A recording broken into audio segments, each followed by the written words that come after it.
welcome back to My Life with Plants. I'm Newman. Today I'm going to show you my crammed up window full of plants. Everything is fighting for light because I have too many, and I take them all down to water them, and I'm finished. I put them all back so that they disappear into the background and I never see them again. Alright, first up is the Shittier Hirsuta. I've been waiting for some flowers on Hirsuta. Hirshuta's got a fine covering of hair on the leaves. Maybe you can see it. Also has slight raised bumps, and the texture is almost like cardboard. It's very, very stiff and unpliable. So if you want to test if it needs water or not, it won't work. It'll just snap. It's stiff like that all the time. If it's not getting enough water, it'll drop leaves. These things have tiny little pink flowers if they do. I haven't seen any peduncles yet. It's an easy grower.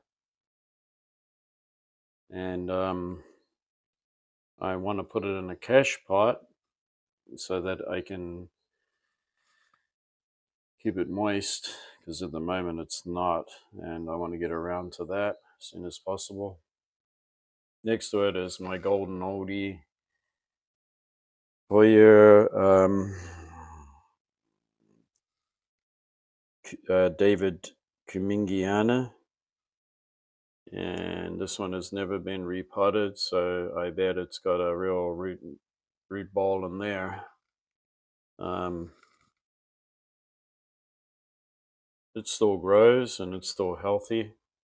I just fertilize it. Actually, it sent out a new stem. That's a new one. That's new, and that one. So it still grows and it still produces flowers. It just finished producing a whole lot of flowers not long ago.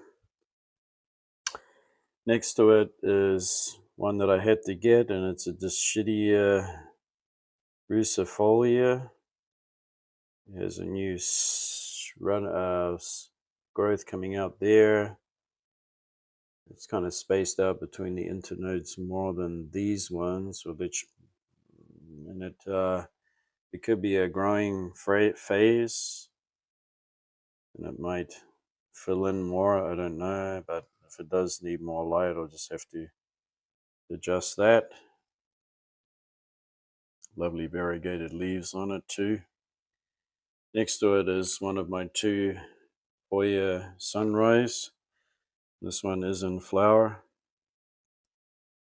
So in the living room here, you can smell lovely fragrance coming out. It's almost like a fruity smell. And next to it is a struggling mini orchid that I didn't cause that problem. It already had a bad root system when I got it, but I got it for the flowers. I did lose another one that was here. I have no idea what happened to it. Doesn't make sense. Sometimes they just don't survive. This is another Hoya Bella. Like, I need another one, but I do. And grew this one from cuttings, and you can see how much water is in there. It drinks a lot of water every day. This is Echinopsis. I don't know which one it is. It's one of them. It's a lovely shimmer to the leaves, almost like sparkling. And I think that's it's a means of being able to collect even more light to do photosynthesis. This plant loves the shade, so you can see that it's not even anywhere near the window. It's off to the side, and it loves it here. Doesn't like it in the window at all. These magnificent oblique leaves. Oblique because on each side of the leaf is a different size. It is oblique. Very beautiful plant. It started to grow vines down and piss off my wife, and and instead of causing trouble, I just picked it up and put it back through, so it pops out the other side, so it'll look fuller on the top. Something you can do. Yeah. For those people that don't like plants, it annoys them, so I have to make way. Ugh. This is coming to an end. My Phalaenopsis here getting more pale now. That means it's almost ready to stop. This Hoya Bella here is absolutely full of flowers everywhere. Everywhere you look, there are flowers dangling from it. If I can get past here, we'll be able to see even more. This big monster thing here is my pothos, my green pothos, and I like my green pothos. I love my green pothos. It's lovely, lovely green. I give it a haircut often. I can hear it squeal when I cut it. And then I do something real stupid. I put it in water and regrow and grow another one, and then I take it outside and ponder, am I going to repot it or not? Should I grow it? And then I end up throwing it away because I can't. I don't have any space left. But I just can't help propagate. I just want to. I love propagating. I wish I had an endless list of people that want plants, and I'd be happy propagating for them. This is an Echinopsis marmorata. These beautiful leaves that I've shown many people that don't want to know about it because they're not interested. But I try to share the hobby. Lovely mottled leaves there. And it's in a terrible cash pot here that is hideous. Just a drink bottle that I cut down, and I keep a little water in there, and it's in a very well draining mix.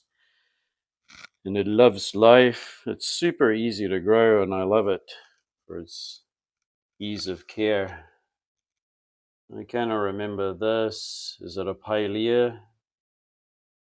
They call it the watermelon begonia, but it's not a begonia at all. And it has this fantastic way of growing where it grows straight with this compact alternate leaves. These leaves are alternate, so it's one behind the other. And flowers are pretty insignificant, but these corrugated leaves are amazing. And when this plant gets bigger, if you can imagine, it's really fantastic. And it grows in kind of a hydroponic mix there. I didn't actually take it out because it looked happy and fine, so why should I disturb it? So I just kept it growing like that. Love it. Fantastic plant. Recommend it. Next to it is Hirschkeniana. I like to say the last name straight away before it slips my mind. My sieve of a brain. I can't remember anything. And this is the variegated form. I'm still waiting for it to kickstart in the growth. And it has a nice root system growing there, but it hasn't grown so far. So I don't know what it's waiting for.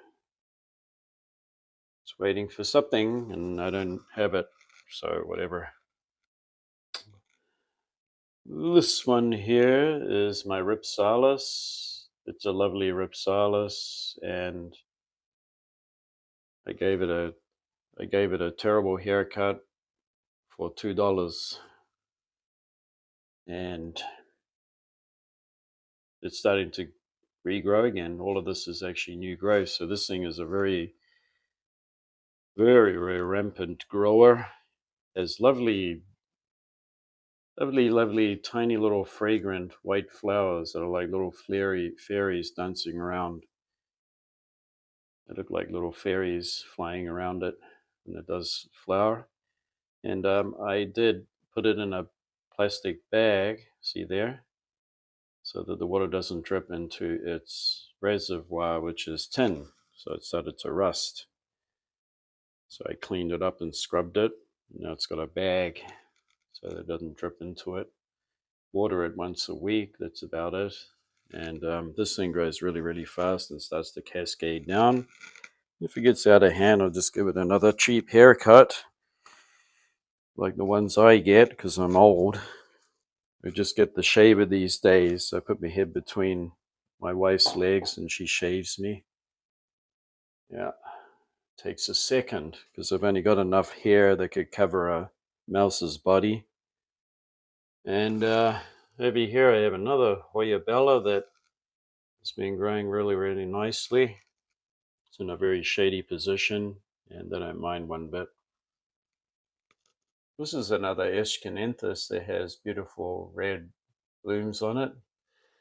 Often called the lipstick plant because when it sends up a flower, the sepals hide the petals and it looks like a lipstick tube, and then the petals will actually come out from the center of that tube. That's pretty amazing.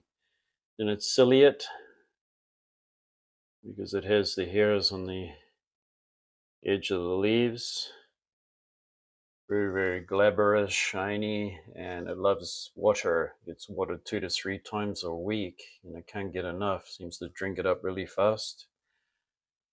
And this Phalaenopsis has one of the most amazing, and it's just going over now, so it's lost its shine. Unfortunately, I couldn't show you. They had this beautiful shine to it. It's on a very dark purple. My wife told me it was purple because I needed to know before I do this video and call it a complete different color. I know this is pink. I can actually see this pink, thankfully, with a white trim on it, and it's a variegated leaf. This is a another Phalaenopsis, and it's doing the bends in the pot, but that's what they do naturally, so I don't try to correct it. This orchid here is Sacho which is native to Australia, and it has lovely pansy-like flowers. Unfortunately, not fragrant. Decided to keep it indoors this year and see how it goes. Did keep it outside last year for summer. Struggled a little, but it's doing much better indoors here, so I'll just keep it. If it gets too difficult for it, I will put it out underneath the trees. Not on the balcony this year, it's too hot for it. Let's see. Let's come around this side. This is another one of my fowls. There's plenty of lice growth on it. It didn't flower this year, but it could send up a flower spike anytime because it's healthy enough. There's lovely pale yellow flowers. And up here is Rhyncho stylus. Is a very dark pink, kind of like this, kind of purplish color. Actually, it's more of this tone of purple, not pink, sorry. And it's been growing really well. You can see that nice new root coming out. Seems to love life up there. Okay, let's come around the other side. Show my Hoya curtisii. Curtisi, and curtisi is putting out lots of growth here. Look at that. Here, there, and everywhere. And it is growing in something that may shock you. So if you don't want to know, please don't listen. But it's growing in Akadama. Nakadama is that red clay. that I grow my cacti in, or bonsai plants. And I put it in there because it was dying. And it was in cocoa coir and pumice. And it didn't matter what I did. I tried growing it drier. I tried keeping it moist. It didn't want to grow in it. And then when I put it in Akadama, it came back to life. Not only came back to life, this plant was one stem last year. And now it is a full plant. I looked it up online and it said that this is a epiphytic to lithophytic orchid.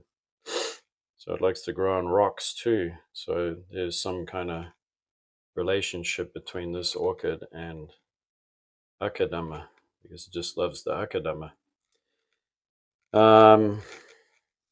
Letting it dry out, it didn't like that. But I come from a hot country. Japan, it's stifling hot all summer. It gets that hot, okay?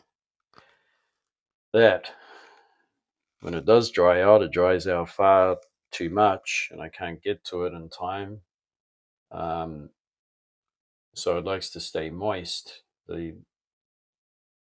Keeping it constantly moist is what keeps it happy, but not wet, just moist. And there's no water collected in the reservoir here. The reason why I got the reservoir is to stop it drying out. That's the problem.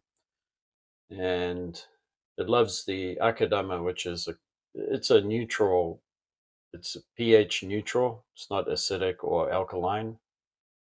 And it does contain a lot of minerals, and it's not sticky and soppy. It retains moisture, but it also gets rid of excess. So once it's completely saturated, it'll drip away the excess water, so it just stays moist.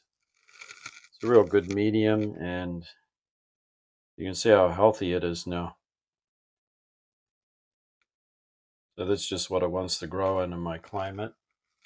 And this one is Hoya Lee. Hoya Lee's been putting out all these lovely growths, and I did grow another plant from it. It's a giveaway. I have to give it to somebody. I haven't seen any peduncles yet, but these two plants love shadier conditions, so they get the morning sun, and then the rest of the day is just bright light. And sometimes I hang a fan up here. These are bromeliads. This one's called Fireball. So you can get very, very red in the center before it flowers, and this one's called Ice Cream. It's a Guzmania ice cream. Lovely, variegated. Almost looks like a spider plant. Actually, you could mistaken it for a spider plant, couldn't you? Easily. And I mounted on a stick there. And down here are my two Phalaenopsis. This one is putting out two new leaves, and let's have a look-see inside it, because you guys are curious to want to see that, I know. Sphagnum moss is scary stuff. All right, let's take it out now. It's growing in sphagnum. You can see the lovely roots there. A lovely one there. There's a nice big fat roots twisting around it. So how I water sphagnum moss is determined by the climate or the weather. So now it's hotter, the sphagnum moss will dry out faster. And I let it dry out quite a lot, actually, till it's almost, so I can see that even in the bottom there, that it's dry. I will not water it if I can even sense any moisture when I touch it. If I sense just even a little bit of moisture, I won't do it. And you can see that those roots are still green, all right, even though the medium looks like it needs water, but it doesn't. I'll wait till the roots get white, okay, and then I'll give it a good drink, and the excess water I will tip out in the sink. I won't leave anything left over.